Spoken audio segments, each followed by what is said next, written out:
Everyone, this is Sakshi Vishnoi. Welcome to social school. तो इस video में हम लोग हमारी जो क्लास 12th इकोनॉमिक्स है उसमें जो हमारी बुक है इंट्रोडक्टरी मैक्रो इकोनॉमिक्स, उसका जो चैप्टर नंबर 3 है that is money and banking, इसके फुल चैप्टर एक्सप्लेनेशन को हम लोग देखने वाले हैं। ये पर्टिकुलर वीडियो हमारा जो है इस फुल चैप्टर एक्सप्लेनेशन का पार्ट 1 होने वाला है। दैट मीन्स कि इस वीडियो में पूरा जो है हम इस चैप्टर को कंप्लीट नहीं करेंगे, बट इसका कुछ पार्ट जो है वो हम लोग कंप्लीट कर लेंगे। अब स्टूडेंट्स, मनी एंड बैंकिंग बहुत ही आई वुड से कि इजी चैप्टर है। बस आपको कुछ चीजें समझनी है और वो अगर आप लोगों को एक बार समझ में आ गई ना तो फिर आगे आपके सामने चाहे कैसे भी क्वेश्चन आ जाए आप बहुत ही अच्छे से उन्हें आंसर कर पाओगे। अब क्या क्या चीजें हैं जो समझनी है वो तो मैं आप लोगों को समझा ही दूंगी, उसमें तो कोई दिक्कत ही नहीं है। And I can assure you कि आप लोगों को जो है सारी चीजें अच्छे से समझ में आ भी जाएगी। इसमें जो मनी वाला पार्ट है, इस मनी एंड बैंकिंग में से जो मनी वाला पार्ट है वो तो कुछ ज्यादा ही आई वुड से कि सुपर इजी है। उसमें हमें बहुत ही जो है बेसिक चीजें पढ़नी है। बैंकिंग वाला जो पार्ट है उसमें आप लोगों को मजा आएगा because you will learn about different things. ठीक है, आप लोग जो डेली सुनते हो वो उन चीजों को जब आप लोग पढ़ोगे, उन्हें समझोगे तो वो जो है एक सेंस ऑफ इंटरेस्ट जो है वो क्रिएट करेगा। तो ओवरऑल अगर हम लोग बात करें तो चैप्टर इजी भी है प्लस इंटरेस्टिंग भी है। ऑल राइट, अब इस चैप्टर को स्टार्ट करने से पहले इसमें कौन कौन से टॉपिक्स हमें कवर करने हैं वो अगर हम लोग देखें तो सबसे पहले हम लोग समझेंगे कि मनी का मतलब क्या होता है। ठीक है, मनी जो है अगर हम जनरलाइज्ड वे में बोले तो हम किसी भी चीज को मनी बोल सकते हैं, या फिर हो सकता है कि हम जैसे मनी नहीं बोलते हैं वो भी मनी की कैटेगरी में आता हो। तो बेसिकली मनी होता क्या है उसे हम लोग देखेंगे। उसके बाद में मनी सप्लाई और मनी डिमांड के बारे में हम लोग पढ़ेंगे। ठीक है, then we have some functions of money. उसके बाद में वील हैव बैंकिंग सिस्टम क्या होता है, ठीक है, कमर्शियल बैंक्स क्या होती है, इनके क्या फंक्शन होते हैं, मनी क्रिएशन और क्रेडिट क्रिएशन जो कि एक बहुत ही ज्यादा इंपॉर्टेंट टॉपिक है, इसे हम लोग समझेंगे। Controller of money supply and credit ये क्या है इसे समझेंगे। सेंट्रल बैंक क्या है and functions of central bank क्या है।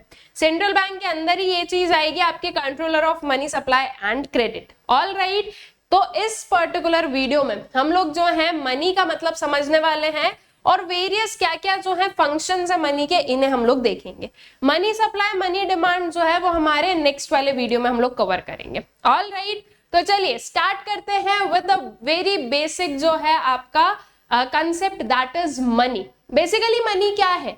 मनी हम उस पर्टिकुलर चीज को बोलेंगे जिसके थ्रू जो है हम एक्सचेंज कर सकते हैं। क्या एक्सचेंज कर सकते हो? आपको गुड्स खरीदना है, आपने गुड्स खरीदे, मनी दिया, आपका काम हो गया। ठीक है, सो दिस इज समथिंग, एक ऐसी वी वुड से कि एक ऐसा जो है हमारे पास में लाइक कुछ भी आप समझ लो कि कुछ ऐसी चीज जो कि जनरली एक्सेप्टेड है। ठीक है, हर एक जो पर्सन है उसे एक्सेप्ट कर रहा है और उसके बदले में जो है आपको कोई भी काइंड ऑफ गुड्स या सर्विसेज प्रोवाइड किए जा रहे हैं। ऑल राइट, तो यहाँ पर एक मेन चीज क्या हुई कि जनरल एक्सेप्टेंस और we will say universal acceptance है। ऑल राइट, ऐसा नहीं है कि आप जो है 200 रुपीज का कुछ खरीदने गए और आपने जो है कहीं पर वो 200 रुपीज दे किसी शॉपकीपर को, तो वो शॉपकीपर मना कर देगा कि नहीं नहीं हमारे जो है स्टेट में ये पर्टिकुलर नहीं चलता। ऐसा नहीं है ना, ये पूरा जो है यूनिवर्सली क्या है, एक्सेप्टेड है। ठीक है, so money is anything which is generally accepted as a medium of exchange, measure of value, store of value and means for standard of deferred payment। ठीक है, तो बेसिकली यहाँ पर जो है 4 चीजें बोली गई। First one is medium of exchange, फिर आता है आपका measure of value, then comes store of value और फिर आता है means for standard of deferred payments. ये चारों जो है ये फंक्शंस ऑफ मनी भी बनते हैं, तो हम इन चारों को जो है डिटेल में पढ़ेंगे इसी के आगे। Then money can be any commodity chosen by common consent we will say as an instrument of exchange of goods and services। ठीक है, तो मनी जो है वो कोई भी कमोडिटी है जो कि चूज की जाती है कॉमन कंसेंट से और वो एक्ट करती है as an instrument of exchange of goods and services. देखो मनी जो है आया, मनी जो है वो हमारी जनरल लाइफस्टाइल में आया, उसके पहले एक्सचेंज कैसे किया जाता था, कौन से पर्टिकुलर सिस्टम के थ्रू एक्सचेंज किया जाता था? So that was barter system. Right, ये चीज जो है ये आप लोगों ने आपकी प्रीवियस क्लासेस में पढ़ा होगा। पहले जो है आपकी इस पर्टिकुलर चैप्टर में भी आता था barter system, but as per right जो आपका अभी का जो सिलेबस है उसके हिसाब से बार्टर सिस्टम जो है वो हमें नहीं पढ़ना है। बट बार्टर सिस्टम में होता क्या था स्टूडेंट्स, बार्टर सिस्टम एक ऐसा पर्टिकुलर सिस्टम था जिसमें गुड्स टू गुड एक्सचेंज जो है वो होता था, राइट, एक गुड के बदले दूसरा good, this was barter system. अब वहां पर बहुत सारी प्रॉब्लम्स भी आती थी, ऑल राइट। तो उसके बाद में क्या आया, इस पर्टिकुलर सिस्टम के बाद में जो है ओरिजिनेट हुआ मनी का कंसेप्ट, और मनी जो है वो क्या है, वो यूनिवर्सली हम लोग बोल रहे हैं कि एक्सेप्टेड है, वो एक मीडियम ऑफ एक्सचेंज बनता है। आज अगर आप कुछ भी खरीदना है तो उसके बदले में आपको किसी गुड को एक्सचेंज करने की जरूरत नहीं है, आप डायरेक्टली जो है जाओगे मार्केट में, आपने मनी दिया और जो भी आपको परचेज करना है आपने कर लिया, ठीक है। So this is basically the main functions of money, ठीक है, कि एक मीडियम ऑफ एक्सचेंज बनता है। मनी की हेल्प से जो एक्ट ऑफ सेल और परचेज है वो डिफरेंट हो गए हैं। ये पर्टिकुलर स्टेटमेंट बहुत इंपॉर्टेंट है, इससे क्वेश्चंस भी बनते हैं कि मनी ने जो है act of sale and purchase को डिफरेंट या अलग अलग कैसे बनाया है। तो उसके पीछे का जो रीजन है या इस पर्टिकुलर स्टेटमेंट को एक्सप्लेन करने के लिए जो आर्ग्यूमेंट्स आप लोग बता सकते हो वो मैं आप लोगों को बता दूंगी, ठीक है। सो बेसिकली जब भी आप लोगों को मनी की डेफिनेशन लिखनी हो स्टूडेंट्स, तो आप लोग इस डेफिनेशन को यूज करें, जिसमें कि आप लोग इसके जो मनी के जो 4 फंक्शंस है वो आप लिख रहे हो, that is medium of exchange, major of value, store of value and means for standard of deferred payment. अब ये जो चारों फंक्शंस हैं इनका मतलब क्या होता है उस चीज को हम लोग जो है समझ लेते हैं। तो अगर हम लोग फंक्शंस ऑफ मनी की बात करें, so there are some primary functions and some secondary functions. Primary functions के अंदर आएगा आपका medium of exchange and measure of value, and secondary function के अंदर आएगा standard of deferred payment and store of value. Basically primary और secondary function में difference क्या होता है, तो इनका सिंपल सा मतलब ये है कि प्राइमरी फंक्शंस जो मेन फंक्शंस हैं जो कि मनी परफॉर्म करता ही करता है, ठीक है, ये भी परफॉर्म करता है, लेकिन as compare to these one ये उतने जो है मेन फंक्शंस नहीं होते हैं, ठीक है। तो मनी का जो है आप लोगों से डायरेक्टली क्वेश्चंस ऐसे भी पूछे जा सकते हैं कि मनी के जो प्राइमरी फंक्शंस है वो कौन कौन से हैं, उन्हें एक्सप्लेन किया जाए, मनी के सेकेंडरी फंक्शंस कौन कौन से हैं उन्हें एक्सप्लेन करें आप। तो आप लोगों को पता होना चाहिए कि प्राइमरी फंक्शंस में क्या आ रहा है एंड सेकेंडरी फंक्शंस में क्या आ रहा है, ठीक है। स्टार्ट करते हैं with primary functions. So primary functions include the most important functions of money which it must perform in every country, ठीक है। तो जो है प्राइमरी फंक्शन में जो मोस्ट इंपॉर्टेंट फंक्शंस है मनी के वो इंक्लूड किए जाते हैं, जो कि हर एक जगह परफॉर्म किए ही जाते हैं, ठीक है। Those are medium of exchange and measure of value. Measure of value को हम यूनिट ऑफ वैल्यू भी कहते हैं। नाउ मीडियम ऑफ एक्सचेंज पर आते हैं। मीडियम ऑफ एक्सचेंज, कुछ भी चीज आपको एक्सचेंज करनी है तो उसके लिए मनी एक मीडियम है, ठीक है। आज की डेट में अगर आप लोग देखोगे हर एक पर्टिकुलर चीज जो है उसकी वैल्यू जो है वो डिटरमाइन की जाती है in the terms of money, ठीक है। हमें कुछ भी परचेज करना है, हम अगर कहीं पर भी कुछ भी परचेज करने गए हम यही पूछते हैं कि भैया ये कितने का है, ठीक है। दैट मीन्स उसका प्राइस क्या है एंड उस प्राइस के हिसाब से हम जो है पेमेंट्स वगैरह उन्हें करते हैं, ऑल राइट। सो बेसिकली जो आपका मनी है वो एक मीडियम ऑफ एक्सचेंज है। मनी के थ्रू जो है हम कोई भी चीज को जो है खरीद सकते हैं, किसी भी चीज को हम बेच सकते हैं। अगर हमें कुछ सेल आउट भी करना है तो हम जो है किसके जो है अगेंस्ट में सेल आउट कर रहे हैं कि हमने सेल आउट किया और हमें क्या मिल गया, हमें जो है इसका मनी मिल गया है, ठीक है। So this is basically medium of exchange, all right. Then उसके बाद में आता है so money as a medium of exchange means that it can be used to make payments for all transactions of goods and services, ठीक है। तो money को जो हम मीडियम ऑफ एक्सचेंज बोल रहे हैं तो उसका मतलब सिंपल सा ये है कि हम जो है पेमेंट्स कर सकते हैं किसी भी ट्रांजेक्शन से related of various goods and services, ठीक है। So this function has remove the major difficulty of lack of double coincidence of want and inconveniences associated with the barter system, ठीक है। डबल कोइंसिडेंस ऑफ वांट्स क्या होता है, देखो students, जब money के जो है आने से पहले जब बार्टर सिस्टम जो है वो यूज किया जाता था तो उसमें एक प्रॉब्लम जो है वो आती थी, that was lack of double coincidence of want. अब इसका मतलब क्या है, जैसे कि फॉर एग्जांपल हमारे पास में दो लोग हैं ए एंड बी, ऑलराइट, दो लोग हैं ए एंड बी। मान लो कि ए के पास में जो है व्हीट है, ये इसे सेल आउट करना है, और ए को चाहिए है, let's take for an example shoes, ठीक है, ए को शूज चाहिए है और उसे सेल क्या करना है, व्हीट सेल करना है, ऑलराइट। बी है, बी को परचेज करना है wheat, alright, he wants to purchase wheat, लेकिन इसके पास में सेल करने के लिए है राइस।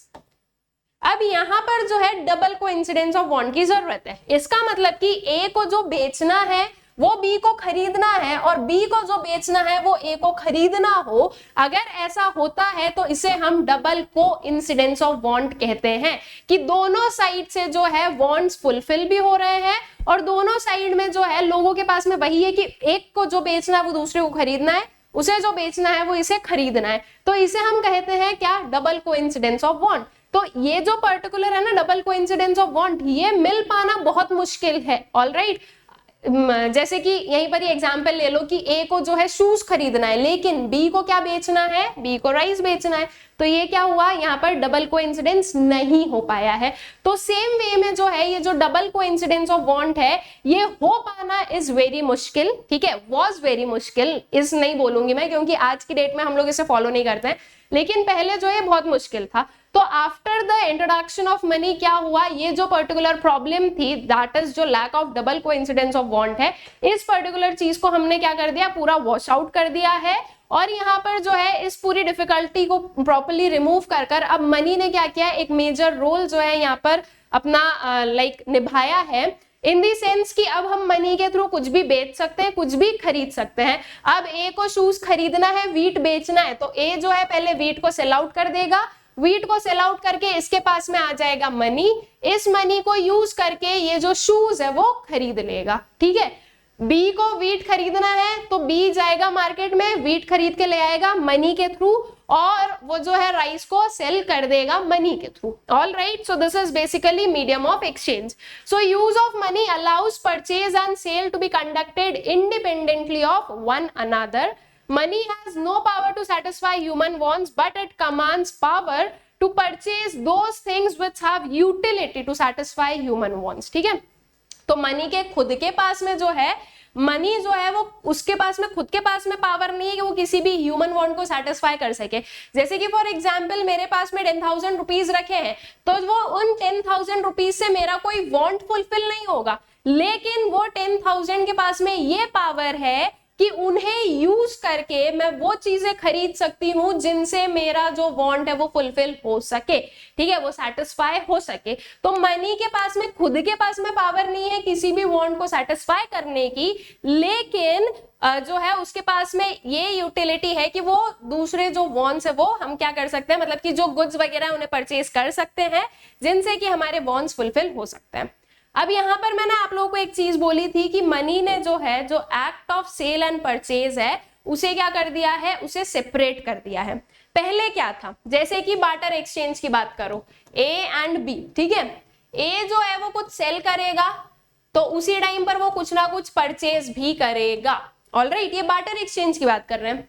बी जो है वो कुछ परचेज कर रहा है, एट द सेम टाइम वो कुछ ना कुछ सेल भी करेगा, ऑलराइट, क्योंकि यहाँ पर मनी थोड़ी ना एक्सचेंज करने के लिए अगर कुछ गुड खरीदा जा रहा है तो कुछ गुड सेल आउट भी करना पड़ेगा, ऑलराइट। तो यहाँ पर मतलब जो बार्टर एक्सचेंज था उसमें ये सेलिंग और परचेजिंग के जो एक्ट थे वो एक साथ ही हो रहे थे, एक person at a time seller and purchaser दोनों था, लेकिन with the help of money ये जो act of sale and purchase है ये क्या हो गए, ये सेपरेट हो गए हैं, ठीक है। अब जो है यहाँ पर आप एक टाइम पर चीजों को सेल करो और बाद में जो है फिर आप परचेज कर सकते हो, ठीक है।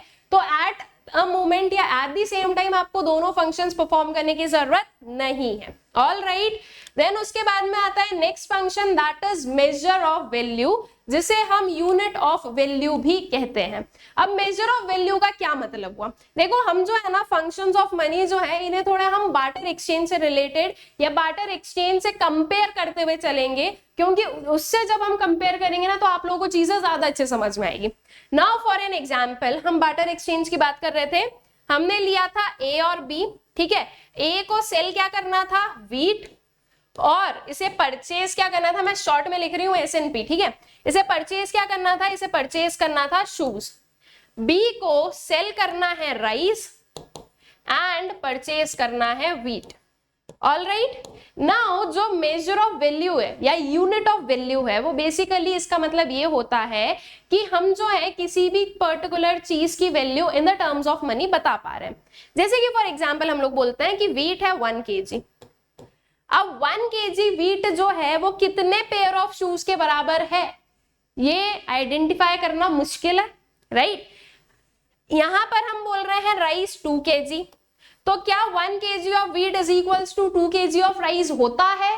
अब ये आज आप मनी के टर्म्स में जो है कंपेयर करके बता सकते हो, लेकिन उस टाइम पर जो है इस चीज को आइडेंटिफाई करना मुश्किल होता था, एंड इसकी वजह से एक पर्सन जो है वो हमेशा प्रॉफिट में रहता था, एक हमेशा लॉस में रहता था, बिकॉज यहाँ पर प्रॉपर मेजर ऑफ वैल्यू नहीं थी, ठीक है, कि किसके बदले में कितना जो है गुड चाहिए या किस पर्टिकुलर बेसिस पर जो है आप ये एक्सचेंज करोगे। ऑल राइट, तो ये प्रॉब्लम जो है बार्टर एक्सचेंज में होती थी, उसे ओवरकम किया मनी ने। मनी ने क्या एक फंक्शन लाया, मेजर ऑफ वैल्यू या फिर यूनिट ऑफ वैल्यू। अब जो है अगर हमें कुछ भी परचेजिंग सेलिंग करनी है, 1 kg ऑफ व्हीट को हम रुपीस के टर्म्स में बता देंगे कि इतने जो है रुपीस के आपके क्या है, व्हीट है, और इतने रुपीस के जो है आपके शूज हैं। तो आप उस बेसिस पर क्या कर सकते हो, प्रॉपरली मेजर कर सकते हो, ठीक है। आप जो है प्रॉपर मनी के टर्म्स में कुछ भी चीज को सेल या परचेज कर सकते हो। So money as a measure of value means that money works as a common denomination in which values of all goods and services are expressed, ठीक है। हर एक पर्टिकुलर गुड्स एंड सर्विसेज की जो value है वो हम मनी के terms में क्या करते हैं, एक्सप्रेस करते हैं, राइट। आज की डेट में हमें हर एक चीज का जो है हर एक चीज की जो वैल्यू है वो हम मनी के टर्म्स में बता सकते हैं, ठीक है। लाइक फॉर एन एग्जाम्पल, ये टी शर्ट का प्राइस हम बता सकते हैं, ठीक है। अगर हम एक हेयर कट करवाने गए हम उसका प्राइस बता सकते हैं। तो दैट इज कि हर एक चीज की जो वैल्यू है वो क्या हो सकती है, वो हम मनी के टर्म्स में एक्सप्रेस कर सकते हैं। तो यहाँ पर वो जो पर्टिकुलर चीज है कि प्रॉफिट लॉस क्या ये वो चीज कहीं नहीं होगी, सबकी एक जो है कॉमन वैल्यू है, उतना मनी पे करो और चीजें लेकर जाओ, ठीक है। So money helps in calculating relative prices of goods and services. Due to this reason, it is regarded as the unit of account. For instance, rupee is the unit of account in India, pound in England, and so on. ठीक है। Then उसके बाद में आते हैं secondary functions. So these functions are derived from primary functions and therefore they are known as derivative functions. ठीक है। ये जो है ये प्राइमरी फंक्शन से डिराइव हुए हैं और इसीलिए जो है हम इन्हें डेरिवेटिव फंक्शंस भी कहते हैं। अब क्या है ये, standard of deferred payment and store of value. अब इन दोनों का क्या मतलब है इस चीज को हम लोग समझते हैं। सबसे पहले आता है स्टैंडर्ड ऑफ डिफर्ड पेमेंट। देखो स्टूडेंट्स, डिफर्ड पेमेंट इसका मतलब क्या होता है, डिफर्ड पेमेंट का बेसिकली क्या मतलब होता है, तो this is something related to credit. Credit को अगर हम हिंदी में बोलें तो ये क्या है, दिस इज उधार, ठीक है। क्रेडिट को अगर हम लोग हिंदी में बोलें तो क्या होता है, उधार। आज की डेट में अगर हमें कुछ चीजें खरीदनी है, जैसे कि ये तो इंडिया में तो बहुत है कि जो है आपकी जो शॉपकीपर्स हैं वो आपके पहचान के हो गए हैं। आप गए कि ठीक है अंकल या भैया या दीदी ये दे दीजिए और अभी मेरे पास में जो है इतना मनी नहीं है, मैं आपको जो है आके दे दूंगी, ठीक है। तो वो लोग आपको दे देते हैं, दिस इज व्हाट, उधार पर आपको चीजें दी है। All right, this is a standard of deferred payment. अब ये कैसे जो है मनी में एप्लीकेबल है, जस्ट फॉर एन एग्जाम्पल, हम गए मार्केट में 500 का सामान खरीदा हमने, लेकिन पता हमने जब अपना वॉलेट खोला हमने देखा कि अच्छा 500 नहीं है। या फिर मान लो आपको घर से मम्मी ने बोल के भेजा है कि उस पर्टिकुलर शॉप पर चले जाओ, ये मंगवा लेना और उन्हें बोल देना कि मेरा कि वो जो है आप क्या कर दोगे, बाद में आकर दे दोगे, ठीक है। तो आपने जो है 500 का कोई सामान लेकर आ गए, नाउ वो शॉपकीपर को भी पता है कि ये जो 500 है ये बाद में भी 500 ही रहेंगे, इसकी वैल्यू कम नहीं होगी। जैसे कि फॉर एग्जांपल बार्टर एक्सचेंज में ले लो, बार्टर एक्सचेंज में हमने व्हीट लिया, हमने शूज लिए, वी हैव टेकन राइस, और let's take for an example हम ले रहे हैं फ्रूट्स, ठीक है। अब अगर हम व्हीट राइस की बात करें तो ये कंपैरेटिवली थोड़े ड्यूरेबल नेचर के होते हैं, ये इतने जल्दी खराब नहीं होते, लेकिन फ्रूट्स जो है वो बहुत जल्दी खराब होते हैं, राइट, वो पेरिशेबल नेचर के होते हैं। अब अगर आप यहाँ पर कोई भी डेफर्ड पेमेंट कर रहे हो, दैट मीन्स उधार पर पेमेंट कर रहे हो, तो यहाँ पर चांसेस क्या है कि हो सकता है जो गुड्स है उनकी जो वैल्यू है वो कम हो जाए, हो सकता है जो गुड्स है वो खराब हो जाए, कोई भी पर्टिकुलर रीजन की वजह से कुछ भी हो सकता है। तो यहाँ पर जो है ये जो डेफर्ड पेमेंट वाला सिस्टम था वो उतना एप्लीकेबल नहीं हो पा रहा था, ऑलराइट। लेकिन इन टर्म्स ऑफ मनी ये चीज बिल्कुल एप्लीकेबल हो सकती है, इसमें जो है कोई भी प्रॉब्लम नहीं आएगी, बिकॉज अगर हम बोल रहे हैं 500 रुपीज तो आफ्टर 1 वीक ऑल्सो ये 500 रुपीज 500 ही रहेगा, ठीक है। तो ये जो है यहाँ पर ये जो डेफर्ड पेमेंट वाला सिस्टम है वो पर्टिकुलर चीज एप्लीकेबल है। नाउ ये सेकेंडरी फंक्शन में क्यों आया है, क्योंकि ये जो पर्टिकुलर फंक्शन है वो ऐसा नहीं है कि हर बार जो है एप्लीकेबल होता ही होता है, दीज आर सम केसेस कि जहां पर ये चीजें हो सकती है, ठीक है। So money as a standard of deferred payment means that money acts as a standard for payments which are to be made in future, ठीक है।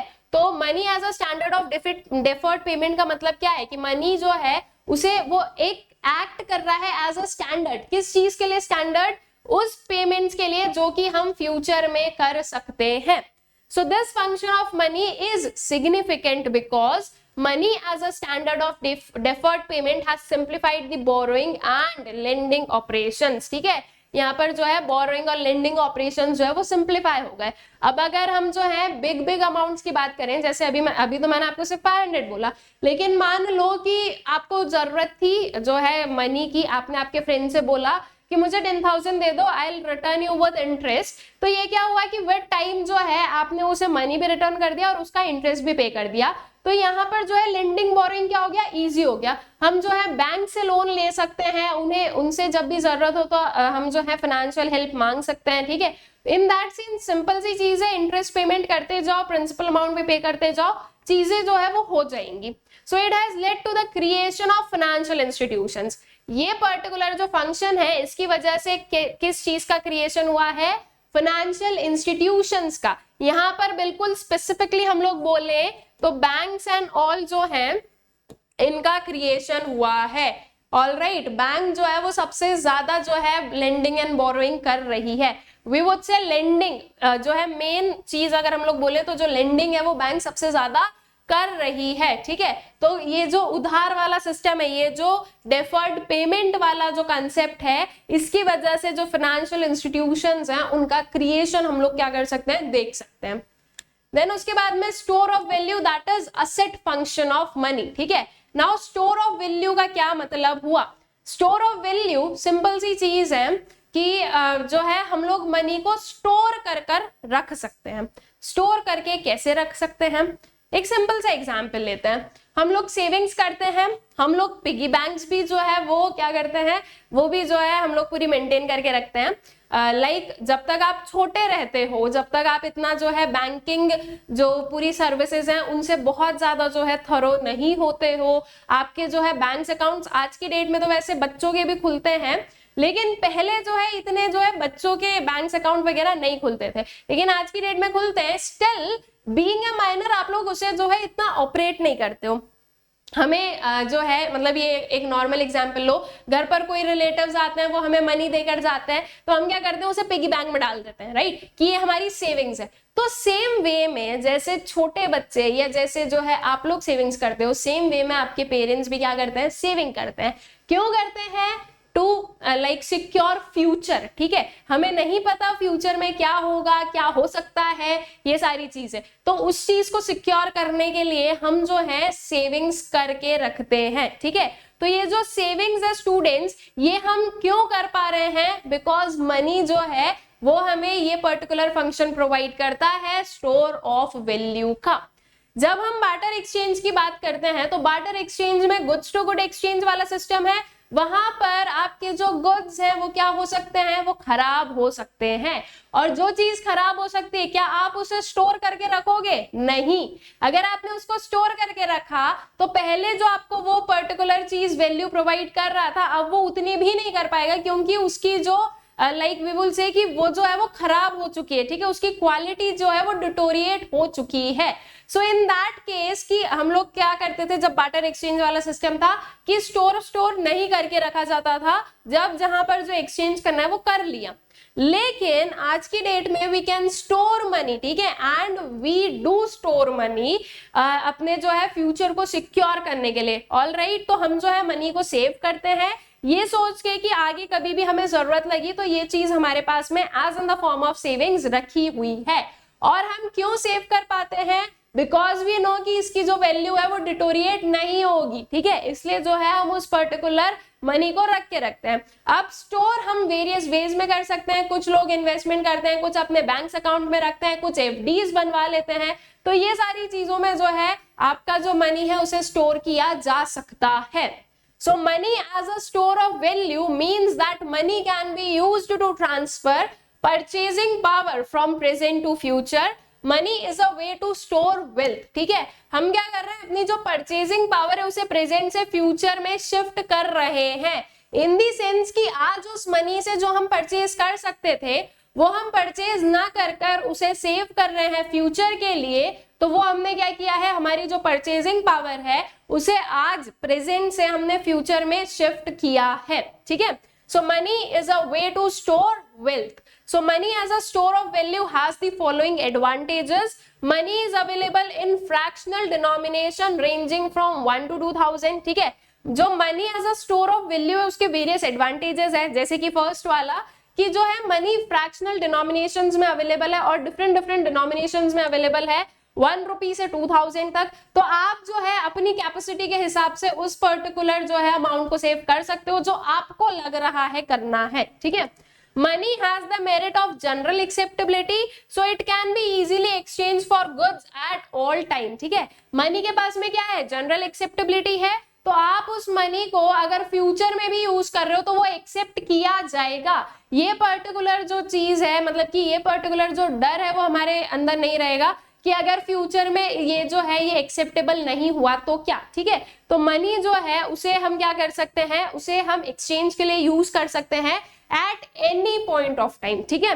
Then saving in terms of money are much more secure than in terms of goods. All right, so ये जो store of value है I guess ये आप लोगों को clear है, एंड आई होप सो कि ये जो चारों फंक्शंस ऑफ मनी हम लोगों ने देखे हैं ये चारों ही आप लोगों को बहुत ही अच्छे से क्लियर आउट हो गए हैं।